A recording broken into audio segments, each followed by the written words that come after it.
Okay, good afternoon, everybody, and welcome to the Coast Guard Academy Admissions Partner Orientation. This is for new admissions partners looking to learn more about the Coast Guard Academy and Coast Guard Academy Partner Program. So here, front screen, you've got USCGA Admissions Partner Orientation. My contact information, if you haven't noticed from the resemblance, I'm the Associate Director for Volunteer Programs, Alex Eames, class of 2009. My contact information is there. Feel free to email or call our office anytime with questions, concerns, or inquiries. And below me there is our volunteer program support, Ms. Megan Grills, who's been here in the office for nearly 7 years now. Her contact information is there as well, and please feel free to call her with any questions. She's really a subject matter expert when it comes to all things as far as ordering materials or arranging for any scheduled events. So feel free to contact us at any time. What I'm going to do is cover some basics about the Coast Guard Academy, run through a breakdown of kind of our main, what we call our pillars, which are our athletics, academics, and military programs here, and then run into the partner program and cover some skills, knowledge-based information, and hopefully some helpful hints that will get you started as a new admissions partner. First and foremost, welcome to the admissions partner team. We're very happy to have you on board. We are blessed to work with such great people. Our network currently spans over 900 volunteers across the world. And when I say world, I mean, we've got folks who are stationed in South Korea all the way to folks stationed in Belgium. So we really do span the globe, and it's an incredible program to be part of. Currently, we're about half of us are comprised of alumni, so about a little over 450. And then the remainder are a breakdown of parents, auxiliarists, and all sorts of affiliations, Coast Guard retired, other military backgrounds. You might have a story that somehow connects you with the Academy, and that's why you're here today. So thank you for being a great volunteer and for stepping up to help the admissions team in making this 2018-2019 admissions cycle another successful one. So the Academy itself is located in New London, Connecticut. Our makeup here is a little bit over 1,000 cadets, and our faculty ratio is 8-to-1. So we're a very small school. We're the smallest of the service academies, about a quarter the size of our main Division I competitors, Naval Academy, Air Force, and Army, and a little, about half the size of Kings Point, maybe a little bit more than half the size. Our female representation here is 38% female. Our current underrepresented minority representation here is 33%. And those are increasing numbers every single year. So in the class of 2022 that just reported on board, there were about 279 in the class, plus 11 international cadets. Of those, it was 42% women and 38% minority. So we're really doing an incredible job of making this a diverse, representative corps of cadets that reflects the U.S. population that pays for this institution and reflects the enlisted corps for which we serve. The Academy is a 4-year undergraduate institution. Everyone graduates here with a Bachelor's of Science degree. There is a prep year option. That's the Coast Guard Academy Scholars Program. And if you haven't seen the YouTube video yet on the prep school or on the Scholars Program, I encourage you to get into our YouTube video series and check that out. After graduating here, there is a 5-year commitment as an officer in the U.S. Coast Guard. In 5 years, a graduate will receive 4 pay increases and 2 promotions. So they leave here as an ensign, and by their 5th year, they'll be a lieutenant or an O3. Starting salary in the Coast Guard is right around $60,000 to $65,000 a year, including their basic allowance for housing. And by the time they're a lieutenant, they'll be making closer to $90,000 or $95,000 a year or more, depending on where they're living.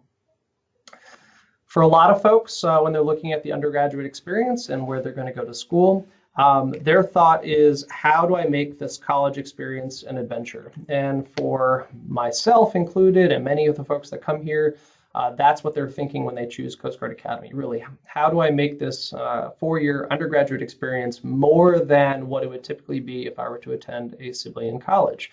And to know that coming to the Coast Guard Academy, you're going to come to a 7-week indoctrination program called SWAB Summer, and it's boot camp. And then one of those weeks is going to be on the Eagle. which is our sailing ship. It's about 300 feet long, 300 feet tall. That's a pretty incredible way to start your college experience and start it off as an adventure. And each of your summer experiences will be different, and be more exciting than the last that you had. Here at the Academy, we rely on an online application, which I'll touch on a little bit more here in a bit. And we ask that students create accounts both at uscga.edu for their Bears Den academic admissions profile and at www.cgasports.com. Those are for recruited athletes. So anyone looking to play Division III or Division I sports in college, that's where they're going to want to start uploading their personal information, statistics, and any video of them playing. Just to give you a visual of where our campus is, New London is located in the eastern and south side of Connecticut on the Thames River. We're here in New London. We also have Connecticut College, which is right across the street. We have UConn Avery Point, University of Connecticut at Avery Point, and Mitchell College, downtown New London. We're about 2 hours from Boston, 2 hours from New York, an hour or so from Hartford and Providence airports. And we have both bus line, train transportation, and buses that provide transportation for students to get to the airports to fly home on holiday leave. So this gives you a representation.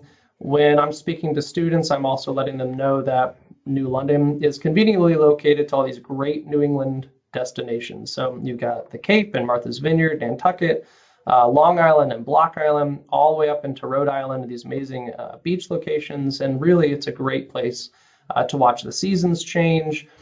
So if you're from the South, where you don't often get seasons or fall, trust me, you'll get it up here, and it's really an incredible place to go to school.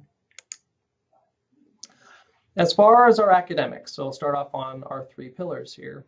We are a top undergraduate institution here. Our program offers a tuition-free experience for students, and they do receive a monthly stipend. We do employ all of our graduates, so they are going to get a job. Congratulations to them. And the Coast Guard will pay for 85% of its graduates to earn their master's degree or their graduate degree.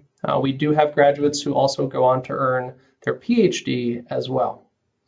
Our selection process here is value-driven and holistic. And like I mentioned, I'll get into our selection a little bit more into detail in a little bit.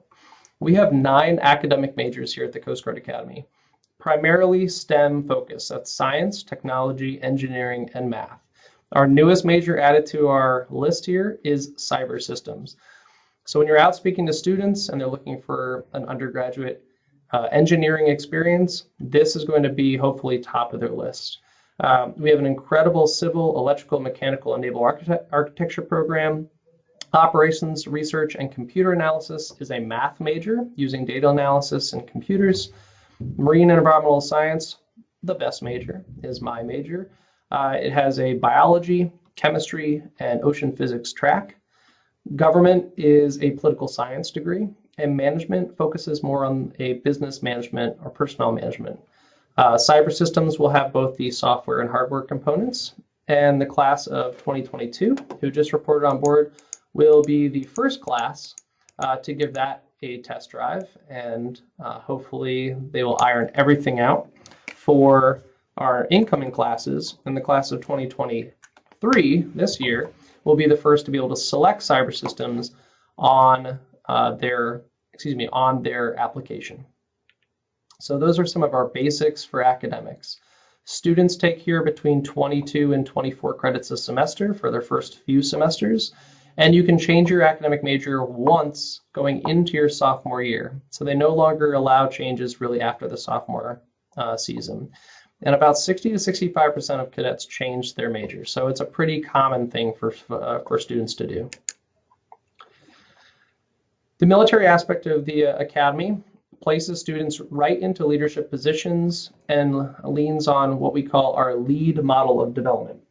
And the lead model allows students to learn, experience, analyze, and deepen their understanding of leadership through classes on theory, experiencing it through practice, such as being a cadre for the incoming freshman class or for AIM or for our prep schools, and then analyzing it such as looking at feedback, and then deepening their understanding of leadership through mentorship. So I try to mentor cadets every semester. Many of the officers pair up and mentor with cadets. Cadets choose all sorts of mentors: civilian, coaches, academic, faculty, whoever it may be. There's a great interaction right here with students and the faculty. It's a small, very family-oriented campus. It's based on a 200-week curriculum here. It falls just short of 200 weeks, but it sounds better to round it up to 200. So when they're talking about SWAB Summer and the nerves of SWAB Summer and they're nervous, really SWAB Summer is 7 out of 200 weeks. That's only 3.5% of their time as a cadet.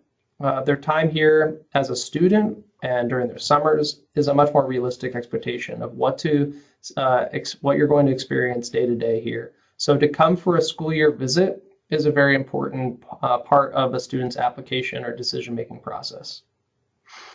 We do get the students and the cadets involved in these comprehensive summer training experiences. Maybe you know some of them. Maybe you've been working with cadets or you yourself went through them. So we send students out to the fleet. Now, what those used to be and what they are today are a little bit different. Today, they're also sending students to small boat stations and to air stations as part of their 6 or 12-week experience. Some students don't get the 6 weeks on Eagle, mainly because of space availability. So students are asked to be a little bit flexible, what we call Semper Gumby, in addition to Semper Paratus, to go out and experience all sorts of Coast Guard missions. So not just your typical cutter summer experiences. We do have Service Academy exchange opportunities. So if those students do want to go experience what life would be like at the Air Force Academy during their junior year, they would be able to go for 1 semester. All students here who graduate will also graduate here with their 100-ton commercial mariner's license. So that's new. I'm happy to hear that. I had to earn my commercial license on my own time once I got into the Coast Guard. So it's great that we're giving the students the sea time and the experience, and we have simulators that are realistic enough to allow us to credential all of our students leaving here. And as you can see on the right-hand side, our career paths can take folks into a number of different fields. Really, when you're going out and you're speaking to students, the best method here, and I'll get into this more in a couple slides, is to ask questions. So when you're talking to students, ask them about where they see themselves or what they see themselves doing. The Coast Guard Academy, when they do graduate students, sends about 85% into the afloat community, about 10% to go to flight school, but then students can continue, or graduates can continue to apply to flight school, and the remainder go to land-based positions or right into graduate programs, including our cybersecurity. So we did send 2 graduates last year to our cyber command, and we did send 2, I believe 2, it could possibly be 3 graduates to the Rhodes and Fulbright Scholar program. So those are pretty astronomical numbers considering we only graduate about 220 students a year. Careers can then branch off into different branches, as you see here, everywhere from aviators to educators, doctors and attorneys.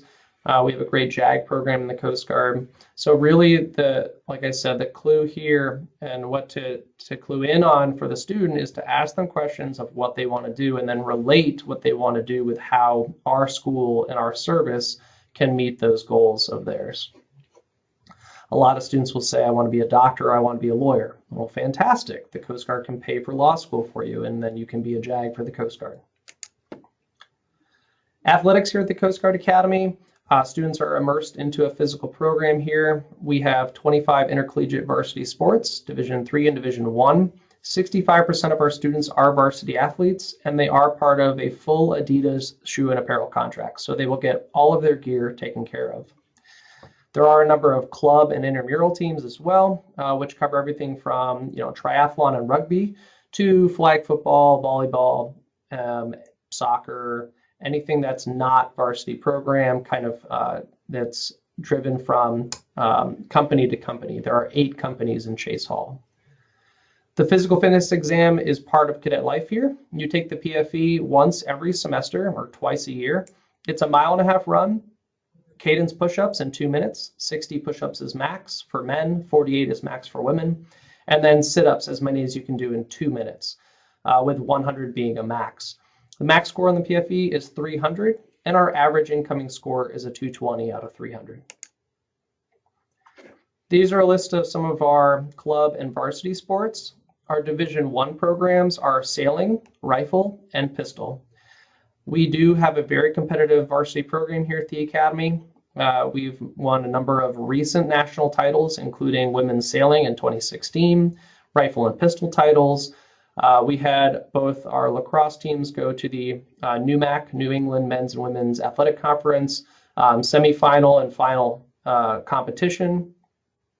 We have a nationally renowned cross-country runner right now in the school. We have really great programs across the board that are well supported by the Academy. So I did see the question from Len, and at the end, I'll leave about 5 to 10 minutes to answer any questions, and I can go past the half-hour mark. I'm going to continue on, but I'll definitely get back to your question in a little bit. Of course, we want to bring up the Eagle. Eagle is always a wonderful experience. So you've got 1 week of Eagle at least on SWAB summer, or during SWAB summer. You have 6 weeks of Eagle in most cases as a third-class cadet. You have an optional Eagle experience if you want to be an Eagle cadre. There is a 4-week opportunity as a junior or second-class cadet. And then as a firstie, there are 1 or 2 firsties or first-class cadets selected every year to attend Eagle or go on Eagle as a first-class cadet for 12 weeks. So this is a really unique opportunity. It's very special. Eagle pulls into ports all over the country. If there is an Eagle event going on, it's something that our admissions partners do support, in addition to a number of other workshops and college fair activities. So be on the lookout for those Eagle events.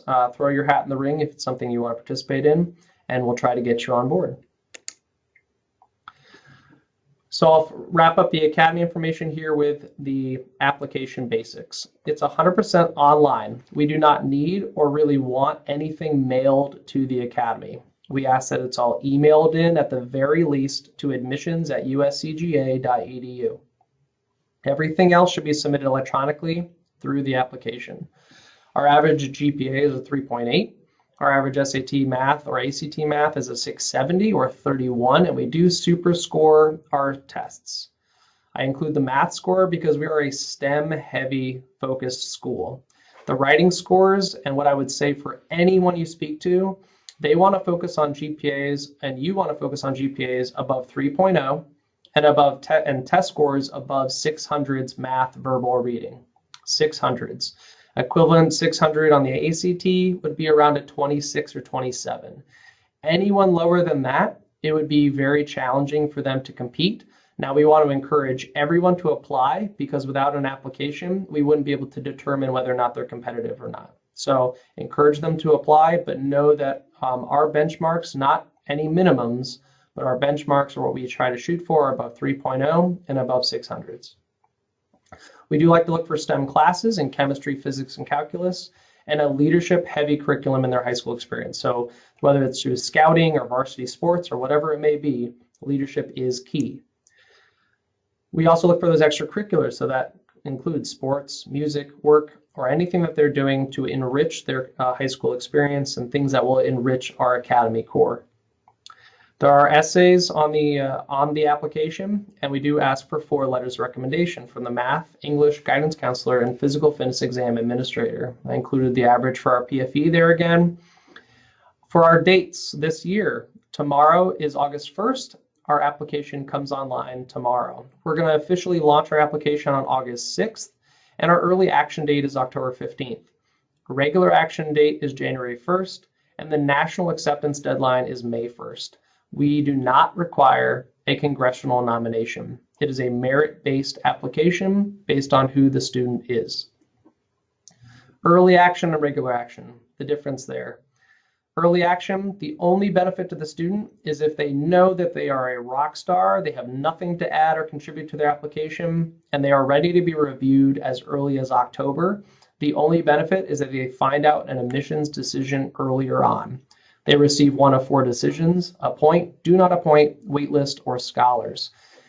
Most students who apply early action are sent to the waitlist, And we do appoint about 40% of our class in that early action round. We review 800 applications typically, and then in regular action, we may review another 800 or 900 applications. So let's talk a little bit about being an admissions partner, some of the background for the program, skills, and knowledge needed. So the admissions partner program actually started as an auxiliary only program. It was auxiliary run, it was auxiliary mostly funded. It was closely tied to the AIM program, but all of that changed in 2006.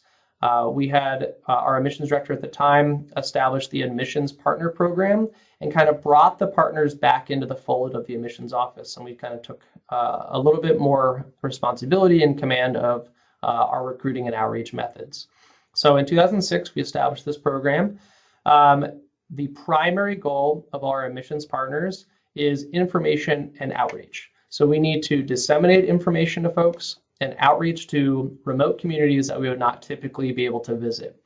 Our network of 900 plus people, our 900 plus volunteers, help to supplement an active duty paid admissions officer staff of about 5 people covering the entire country. So unlike the Air Force, who has an Air Force liaison officer or ALO, they have those job titles, or the Navy with their blue and gold officer programs, those folks are paid by those academies to be in contact with 5 to 10 schools in their state or be the state representative for that institution. We don't have that luxury, so we rely on our volunteers to help us out, go and meet students at high schools and college fairs, help with interviews and appointment presentations. When you're talking to students about the Coast Guard and Coast Guard Academy, there's a couple important things that you want to touch on. The first is service culture. So most of our competitors or most of our applicants are looking at our competitor academies. So they're looking at the Navy and they're looking at Army and they're looking at Air Force. Ask them about service culture. It's not something that a lot of students kind of understand or can put into words, but talk to them about, you know, the difference in cultures, how the size of the Coast Guard, the missions of the Coast Guard, the people in the Coast Guard, what assets we work on, and how that affects our culture as a service.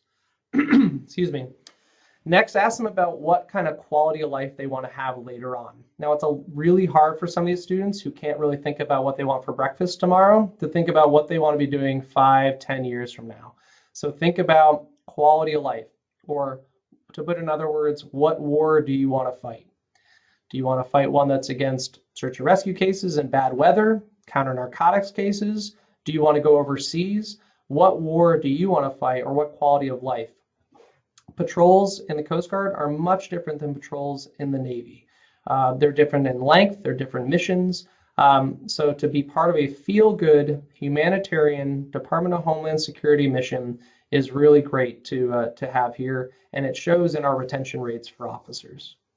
And then lastly, when you're speaking to students, make sure that you finish with a call to action. A call to action is something that you ask the student to do after your conversation. And it depends on what point the student is in the application process. So if they're an inquiry and they've never heard of us before, a call to action would be, it's been great speaking with you tonight. If you have the opportunity, go onto your phone, go onto your computer, visit uscga.edu and create an account with us. I can help you walk through that right now. Have them write it down or type it on their phone somewhere. If they write it down or type it on their phone, they are much more likely to actually follow through with that call to action. Don't leave it passively. Don't just say, thank you so much, have a great day. Have a call to action. As a partner, your first step is to get outfitted. That includes your admissions partner name tag, which you should have received with your welcome package from Megan Grills. For auxiliaries, after they complete, I believe it's 3 events, they can request and be qualified to wear the auxiliary recruiting admissions partner badge. It's a round gold badge that they can wear on both their auxiliary auxiliary uniform, and their blazer. You'll wear the admissions partner shirt with khaki pants. This is the proper uniform: khaki pants, admissions partner polo, brown or black leather belt, and appropriate footwear. That worn with the name tag will be your complete admissions partner getup. If you are an active duty member, then you are authorized to wear your active duty uniform while performing these recruiting and outreach missions. Your admissions partner materials, such as tablecloth or any table display stands or the travel pieces that you'll use to recruit and hand out, can be ordered either from the JAD order website or by contacting Miss Megan Grills. And you'll see her information here in a little bit. There is a DVD that we do have. There's the 5-pointed star. That's something you'll see out there. There is the Academy DVD. They're a little outdated. They do have relevant information, but to be safe, your best source of information is our website. It has incredible videos. It has a great virtual experience, both for the Academy and for careers in the Coast Guard. And the first set of materials will be ordered for you by Miss Megan Grills. So that will come to you shortly. I will say that anything you hand a student at a college fair, paper-wise, they will likely get again either 1 or 2 times when they create an account. So it's not really beneficial to hand them lots of pieces of paper. That's why we ask that you just use the one travel piece.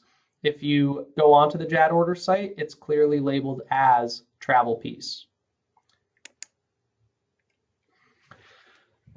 Next, you're going to want to get in touch. So reach out to our office with any questions, myself or Megan, and contact your regional admissions officers. So the regional admissions officers are kept up to date and posted online at uscga.edu/admissions. And then you'll go to locate your admissions officer or admissions officer map. Then get in touch with your state or regional partner coordinator. These are other volunteers. They're out all over the country.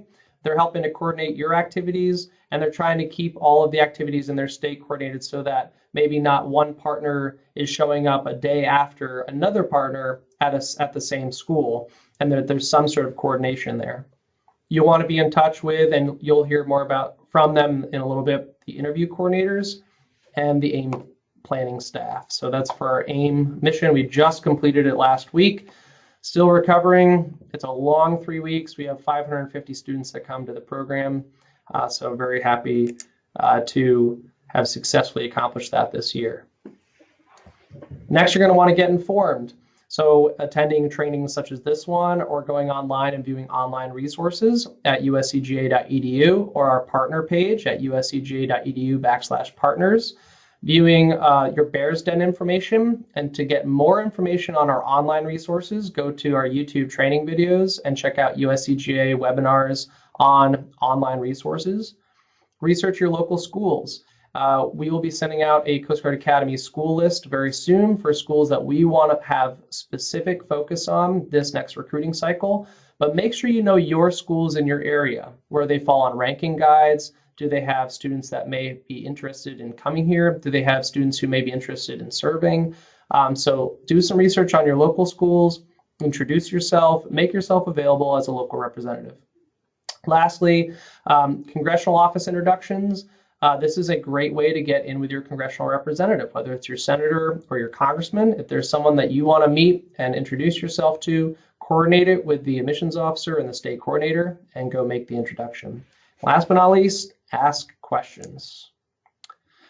What type of events you can get involved with include high school visits, college fairs, representation event at any auxiliary or Coast Guard events, Congressional Service Academy events, interviews, admissions workshops, Eagle events, appointment presentations. Really, the number of opportunities to get engaged with students and talk to them about this great program are nearly limitless. We're going to give a little bit more guidance this year as far as schools. Our calendar of campus events is kept up to date by our admissions staff, so make sure that you're in Hobson's or the calendar looking for updates in your state. And if you're going to be doing something, please, please, please let us know. We'll make sure to get it into the calendar or make sure to register you for it as a volunteer so that you can get credit for participating. And to double down on that credit, make sure that you report your activities. So lastly here, that includes your event forms, interview forms, or emailing Megan. If you submit an event form, you'll get a thank you for submitting. There's no need for follow-up. We will receive that. Same with the interview form as well, and we'll provide any feedback necessary. The event forms are reviewed, each and every one of them. we give that information I break it down into a usable document and then give that information to the recruiting branch chief and the admissions officers for follow-up later on. For auxiliary partners, in addition to the event and interview form, you will also need to enter your data into the AUX-Info or AUX data system under the codes 90 or 90 alpha, and those are explained in those data systems. So that's in addition to the event form. But this is very important, so help us with the event form, help us with the interview forms. This is how you get credit. This is how we can award recognition. We have great recognition programs right now, both informal and formal. So please, please, please report your activity. And that's it. So I think we're actually right on the time of 30 minutes. So we're going to open it up to questions now. If you need to leave, you're welcome to at any time. But I'll start with Mr. Dorian's question here. How many graduates go on to become doctors, and do they go to USERV in Bethesda? All of the doctors that I know, the medical doctors that come from the Coast Guard, use their GI Bill to pay for that process. So in addition to the GI Bill, the Coast Guard has created, on a rare occasion, I believe we have 1 or 2 medical doctors in the Coast Guard paid for by the Coast Guard. We are in the process of exploring additional opportunities. What the Coast Guard can do is create physician's assistants. We have a physician's assistant program. It creates a few a year. It's very competitive and challenging to get into, but absolutely doable. And one of our admissions staff in the office is currently working on that at this moment. Ms. Wise asks, should we report training activities such as this webinar? So you will automatically get credit for this webinar and any training activity as long as I know you're participating. So I've got 11 participants right now, including myself. I've checked you all off the list, so I'm going to go in and make sure that you get credit after this. So no need to submit summary or event summaries for training. We'll make sure to capture that. But if you go out and talk to students at a high school or a college fair, those are times that you're going to want to get us that information. Can we get a copy of this presentation? Mr. Goodwin, absolutely. I will see what I can do about providing a copy of the presentation. I want to be mindful if I divulge any insider secrets or insider trading. So I'll make sure that if we do post this online that it's all scrubbed for that. But yes, we'll try to get this presentation out to folks. On-site training at the Academy, we do offer an annual on-site training in the spring. And if you would like me to add your name to that list for on-site training, please let me know. You can email me or email Megan, and I'll add your name to the list for on-site training. It's typically in April, and it's a 2-day training. So you fly in on a Sunday, train on Monday, train Tuesday morning, fly out Tuesday afternoon. We try to abbreviate it, keep it condensed, keep it relevant, and you'll leave with much more confidence in the partner program after you've attended that training. So we'll cover things like speaking with students and the interview process. So please send us your name, and I will certainly mark you down for our spring training. In addition to the spring training opportunities participating in AIM, we bring 48 volunteers to campus every year for AIM. The Academy introduction is one of 3 weeks in July. We will solicit for those volunteers in around February. And in addition to those opportunities, we also get alumni partners together during our homecoming events in October. And we also get parent partners together during the Parents Weekend visits here. So we try to mix it up and take advantage of kind of organic experiences here on the campus to get volunteers to base, to get them informed and updated on anything important. Any other questions?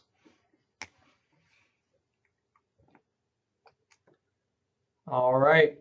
So that about wraps up today's presentation. Thank you so much for participating today, and thank you very much for being a Coast Guard Academy admissions partner. I look forward to working with you in the near future. And of course, as always,